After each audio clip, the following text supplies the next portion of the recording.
Pourquoi nous chantons? Dans beaucoup de mouvements spirituels, il n'y a pas les chants. Ils ne s'exercent pas à chanter. Alors vous allez voir maintenant quelle est la différence entre ces mouvements et le nôtre. Parce que pour beaucoup de choses, on n'a pas une clarté, une notion juste, une connaissance véridique. On ne voit pas les choses. Il faut toujours quelqu'un qui doit les expliquer. Et voilà mon rôle, de m'arrêter même sur des choses tellement en apparence insignifiantes et en réalité, de quelle importance ils sont en réalité.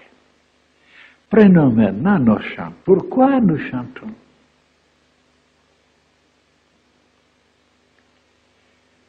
Parce que dans le passé, les initiés ont connu la puissance qui se dégage d'un corps ou d'une assemblée ou d'une réunion ou de quelque chose qu'on a uni ensemble, même les objets. Mais souvent, voilà, les choses ne vibrent pas, les atomes, les électrons, les molécules, les particules. Souvent, ils sont en désordre, ils ne vibrent pas en harmonie, en union. Et voilà pourquoi il n'y a pas de force qui se dégage. Maintenant, quand je vous ai déjà donné 4 conférences sur le laser, alors sur quoi s'était basé le laser qui produit maintenant tellement de phénomènes extraordinaires de puissance, mais alors incalculables presque? Je vous ai expliqué en détail ce qu'on pouvait faire avec le laser. Vous savez déjà que c'était sur des cristaux, que tout d'abord ils ont commencé avec le rubis, entouré bien sûr avec un fil, et après le courant électrique qui passait. Alors, donc, ce courant électrique, qui était une chaleur, a stimulé, faisait vibrer les particules dans le lin, et de cette façon, il se dégageait après une force parce que toutes les particules se mettaient à vibrer en unisson, dans la même longueur d'onde. Et c'était ça le secret. Il se dégageait donc un rayon, un faisceau lumineux, et que les savants ont projeté par-ci, par-là, et ça produisait des choses formidables. Et moi, je vous ai expliqué en détail, et qu'est-ce que c'est le laser spirituel, et que si nous arrivons aussi à vibrer en unisson, tous ensemble, avec la même longueur d'onde, nous pouvons produire une force tellement grande, tellement puissante, pour pouvoir ébranler même les consciences du monde entier.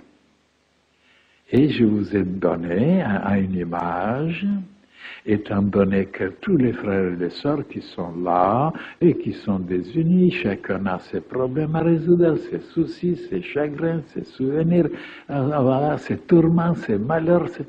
Alors, on est désunis, on vibre d'une différente façon, il n'y a pas cette longueur d'onde la même, et c'est pourquoi dans toutes ces unions, dans toutes ces réunions, dans tous ces moments, spiritualisme même soi-disant, il n'y a pas de résultat. Parce que ce n'est pas basé sur un savoir initiatique. Alors c'est très important ça, de pouvoir au moins quelques minutes vibrer en unisson.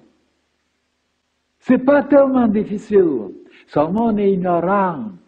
Alors ils sont tous ensemble, mais Dieu sait seulement sur quoi ils pensent. Et pour pouvoir maintenant les amener vers la même longueur d'onde, j'ai donné une image qu'on connaît et qui est toujours formidable. La lumière, on sait qu'est-ce que c'est la lumière. On se concentre seulement sur la lumière. Dans son imagination, on voit la lumière.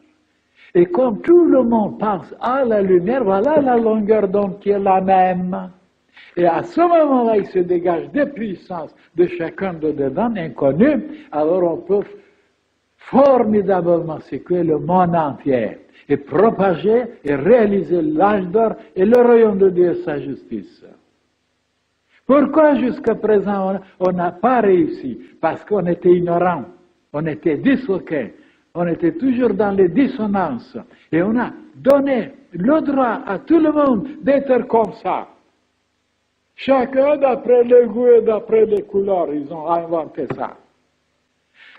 Voilà, ils ont donné le droit que chacun doit être anarchique, de penser différemment, de ne jamais s'unir, de ne jamais vibrer en unisson, parce que c'est stupide, c'est pas intelligent, mais d'être cacophonique, d'être désorganisé, voilà ce qui est. Et c'est le monde entier a accepté ça.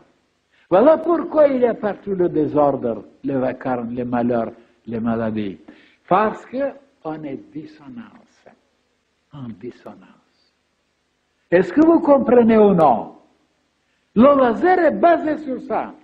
Et pourquoi nous ne devons pas réaliser le laser ici?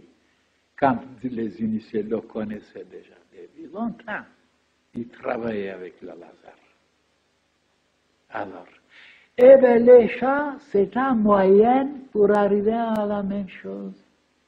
Et la méditation, là, quand on ne chante pas, mais on imagine la lumière, voilà deux moyens formidablement puissants. Et oui, mais je dois ajouter qu'on peut chanter aussi sans conscience, sans attention, sans volonté, sans but précis, mais on chante comme ça. Et non. Il faut chanter différemment que la foule, dans le but de former cette puissance qu'on appelle Shakti aux Indes. Maintenant, mes chers frères et sœurs, c'est ça. Quand nous chantons, de chanter avec tout notre cœur, toute notre âme, les mêmes paroles, les mêmes images, le même amour avec le même chant, pour vivre en unisson tous ensemble. À ce moment-là, sans le savoir, nos êtres vibrent de la même façon, tous ensemble, parce qu'on est placé dans les mêmes circons, dans les mêmes conditions. Et quand nous méditons, il ne faut pas penser d'autre chose, seulement la lumière.